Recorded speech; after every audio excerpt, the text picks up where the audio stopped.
Hello friends, अगर मेरे channel को आपने सब्सक्राइब और लाइक नहीं किए तो कृपया मेरे चैनल को सब्सक्राइब और लाइक ज़रूर कीजिए, क्योंकि मैं रोज़ एक नई कथा डालती हूँ। एक कथा है एक गरीब परिवार का। एक गरीब परिवार में जिसका नाम रामचंद्र और उसकी बेटी के नाम कुमुद रहता है और उसका पत्नी के नाम सीतावती थी।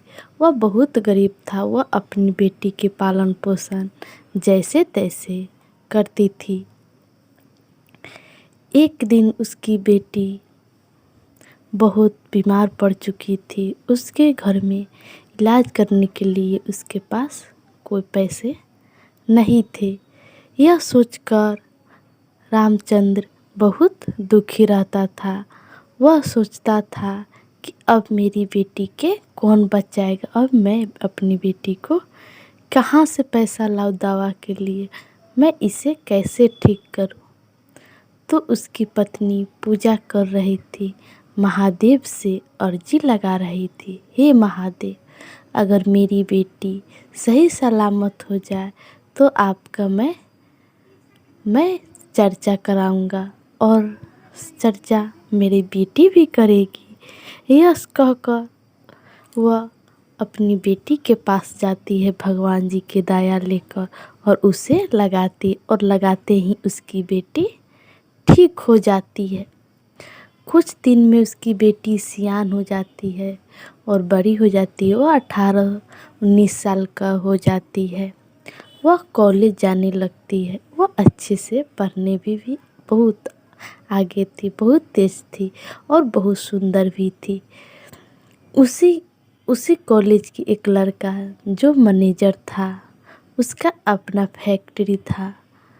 वह उस दोनों भाई बहुत धनवान था और वह एक गरीब परिवार के वो लड़की थी।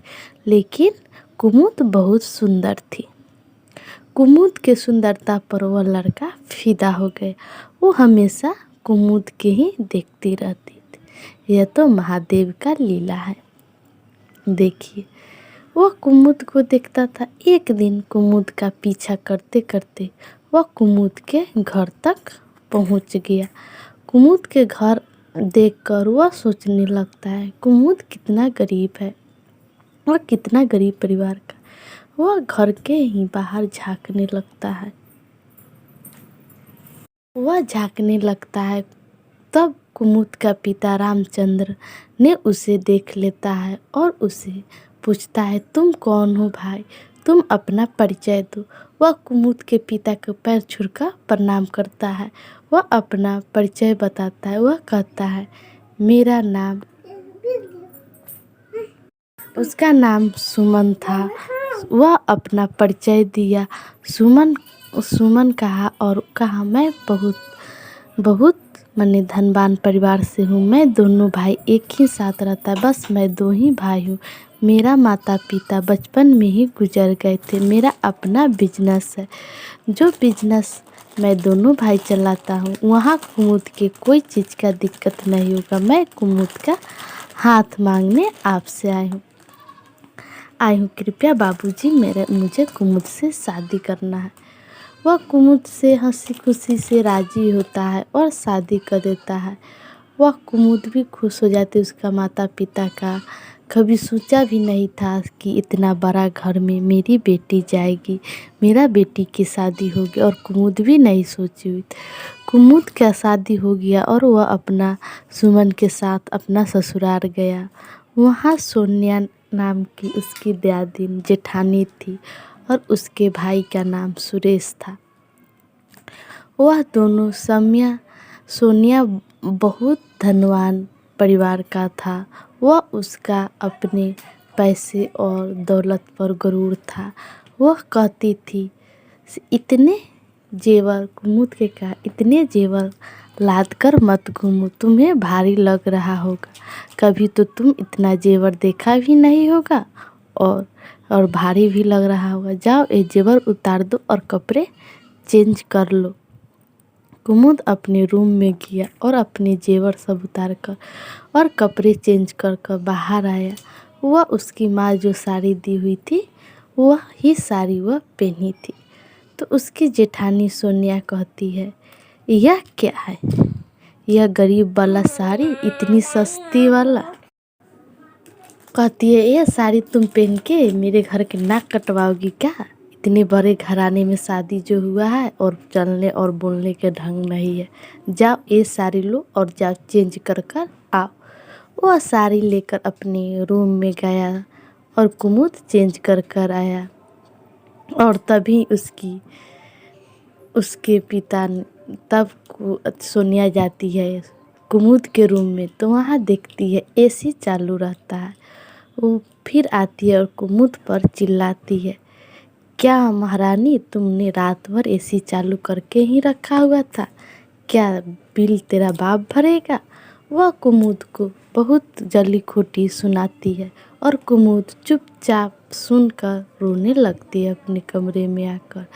तब वहाँ सुमन आकर कुमुद का पति उसे चुप कराता है और कहता है, मैं आज ही भैया से बात करूँगी, भाभी तुम्हें बहुत ताने देती है। वो कहा, जाने दीजिए, मेरा गरीब ही परिवार का मैं जन्मी हुई हूँ, मेरा तो यह आदत है। तब पर भी सुमन नहीं मानता है और जाकर अपने भाई से और भाभी को कहता है, भाभी आप कुमुद को गरीब होने के एहसास क्यों दिलाते रहती हो? तो भाभी ने कहता है, जब इतना ही तुम्हें है तो तुम अपने अलग हो जाओ, यहाँ से तुम चले जाओ जब तुम्हें बर्दाश्त नहीं हो रहा है। तो कहा, भैया ये क्या भाभी कह रही है? भैया भी उसका यही बोला, जब तुम्हें बर्दाश्त नहीं तो तुम चले जाओ, यहाँ रहने से क्या है। तो कुमुद और सुमन दोनों वहाँ से अपने बोरे बिस्तर लेकर और उसका बैग भी पैक कर कुमुद का सोनिया बाहर रख दी हुई थी। तब सुमन कहता है, अब क्या करेगी, चलो कुमुद यहाँ से, मैं कोई कहीं जाने की व्यवस्था करती हूँ। तब कुमुद कहती है, कहीं जाने की क्या ज़रूरत है, आप चलिए मेरे मायके ही रहिएगा। वह अपने मायके जाता है और वहाँ पर रहता है। और सुमन को तो एसी की आदत था, वहाँ पंखा भी नहीं था।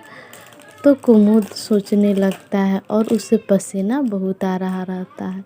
तब कुमुद पंखे से उसका डुलाता है और कहता है, से जल्दी मेरा दुख दूर हो जाएगा।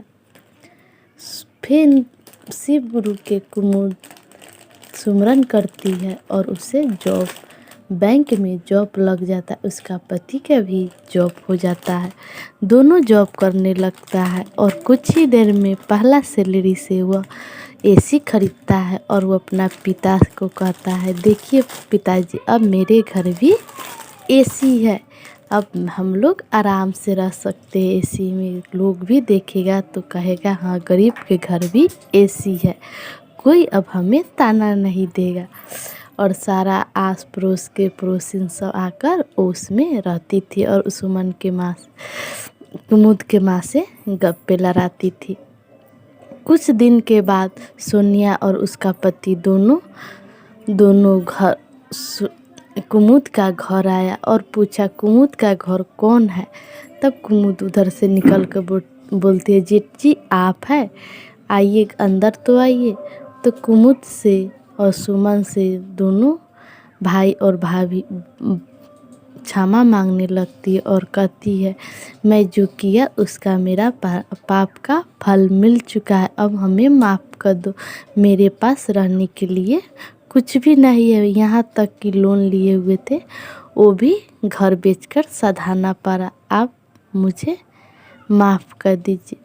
तो कुमुद और उसके भाई कहते, मुझसे माफ़ी क्यों मांग रहे हो, यह तो सब ऊपर वाला के दिन है, अब हम सब फिर से एक साथ रहेंगे और हंसी खुशी से सारा परिवार अपने एक साथ रहने लगे। हर हर महादेव। अगर मेरी कहानी आपको पसंद आए तो कमेंट बॉक्स में ज़रूर लिखें। जय महादेव।